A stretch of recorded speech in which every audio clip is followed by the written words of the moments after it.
Hi guys. So I've always wondered what would happen if you mixed Kobudo with Brazilian Jiu-Jitsu. You would need a close-ranged weapon like a small stick or a kubotan, one of these, right? What if you happen to mix it with Brazilian Jiu-Jitsu though? What would that look like? So today I've welcomed a guest onto this show, onto this channel. His name is Victor Altamirano. He is a brown belt in Brazilian Jiu-Jitsu, and he has a record of what 7-1. So really good record. And I want you guys to welcome him. He's a good friend of mine, old friend of mine, right here. What's up, Tommy? Hey. I've known Tommy for over 10 years. Yeah. So Go way back. oh yeah, we've been friends since what, middle school? Since middle school. Yeah. So we'll be right back with you guys, and we're going to teach you 3 different positions to do kubotan jutsu using Brazilian Jiu-Jitsu as a system. So thanks for being here. Don't forget to like, share, and subscribe, all that good stuff, and I'll see you guys in a minute. Come on, join me. All right. Alright, what's up, guys? Hi. Okay, so we're going to do 3 positions. What are the 3 positions that we're going to work on? The 3 positions we're going to work on is we're going to work from mount, guard, and side mount from a defensive position. So that means that I will be in bottom defending against such attacks, which would be mount, guard, and side mount. Okay. So let's get started, shall we? All right. Where do you want me? Where do you want me to be for the first technique? So for the first technique, we're going to start with mount. But before we go into techniques, we have to remember that the same positions apply when using the kubotan. And what I mean by that is that the pressure points do not change. Pressure points, of course, are going to remain the same. You know, behind the ear, on the sternum, throat, collarbones, ribs, and then small joints such as wrist and knuckles. So that will stay the same whether you're standing or on the ground. These will never change, of course. Your anatomy is not going to change. The only thing that's going to change is the position in which you will be applying these things. Without one of these, you would have to rely a lot in your knowledge in jiu-jitsu. But for the average person who doesn't know a lot about martial arts or only knows a very small amount of any martial arts, having a weapon, you know, anything that will aid you to really amplify what your techniques would be doing and help you aid in your lack of technique or experience in case you don't have it. So this is a great tool that evens the ground if you're going against someone bigger, stronger, and simply more experienced than you. Any weapon, even as simple as this one, will even the ground when it comes to that. So that's what we're going to review this. Absolutely. All right, so let's get started with mount. So let's say I'm in mount. That means that I will Lower be it down a little bit. Sorry, guys. I will be on the floor, and Tommy here will be in mount. And then what mount entails is that both of his legs are around me. He's straddling me like a horse, you know. So from this position, things that I have to work on is my hips. My hips are now being weighed down by his body. So I am not able to move from side to side. I can't simply scoot over that way, or scoot over that way, or scoot up or down. I can do it, I can't do it simply. It requires a lot of movement. Meanwhile, I'm in good range to be in punches. So if he wants to punch me, or elbow me, or headbutt me, or what have you, really, he's in a great position to do it. Why? Because the ground doesn't allow me to create more distance, and the capture of my hips doesn't allow me to create any angles. So what do we do from here? The most important part is to make sure that the pressure is relieved. If I have this pressure here, I cannot move. My first priority right now is to make sure that this pressure is off so that I can start moving. So one of the things that I'm going to do is I'm going to have the kubotan and I'm going to hold it like you would a knife as a saber grip. Meaning that the bottom of this would be where my pinky would be, right there. What this will do is it will allow me to punch upwards, but without this, my punches upwards are irrelevant. You're not going to be able to really hurt anyone bad enough to get them off of you by doing this, or even this, unless you have a weapon. So even if I hit Tommy as hard as I can with that one, I mean, this may hurt eventually, but he can start armbarring me. He can start putting pressure on me. He can shut down my arms, and now I don't have a strike. All right. But with one of these, one strike would be sufficient enough to just make him go out. I mean, it's a point to the sternum, and I'm hitting in the stab. So one of the things that I'm going to do is I want to keep my elbows tight. Why? I don't need him to collect them. If my elbows are collected, then my arms can no longer have a pull or an engagement. Alright? If he grabs my elbow right here, I cannot pull this away.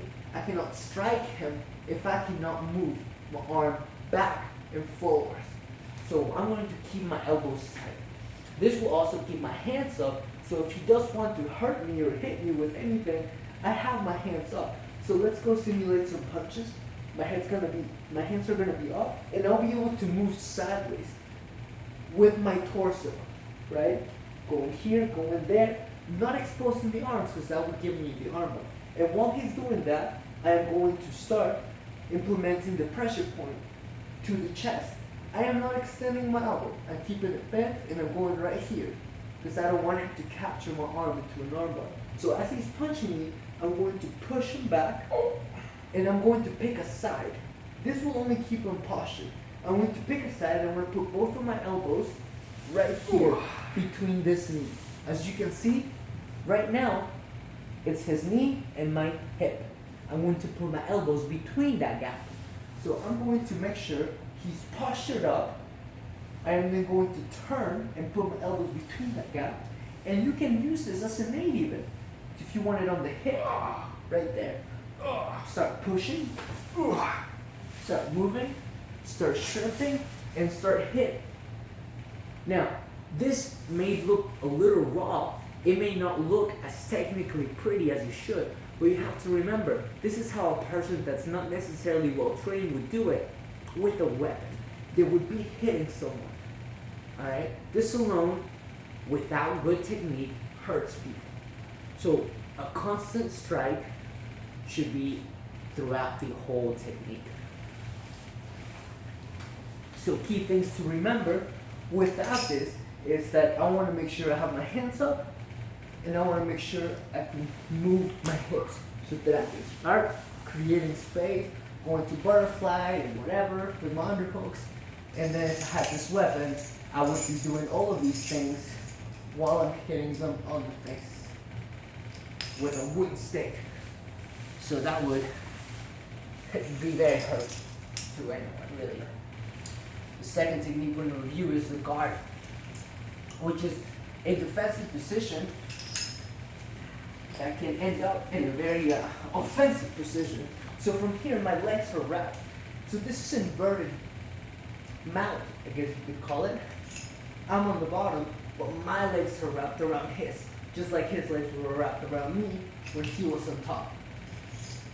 So from guard, I have one advantage. That is that I can control some of the distance. Since he is between my hips, I can either extend or I can close by putting my knees away from me, my hips locked, or by bringing my knees to me and staying tight.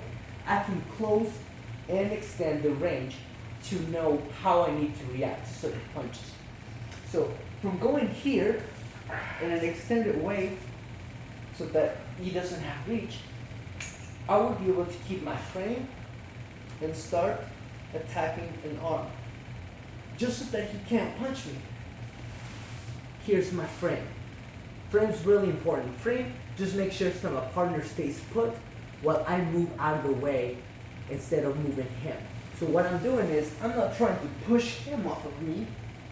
I'm going to keep him exactly where he is so that I can move myself away and then begin my technique, my sweep, my triangle setup, my omoplatas, what have you, but we have a weapon. So what the weapon will allow me to do is, it will allow me to just stay here.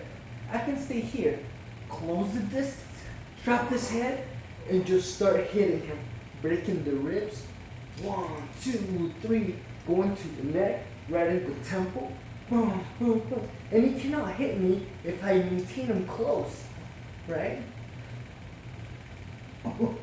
Nope. I can go here. Boom, boom, boom. If my partner breaks this and starts to posturing up, then I do what I was going to do. I keep them framed and I turn.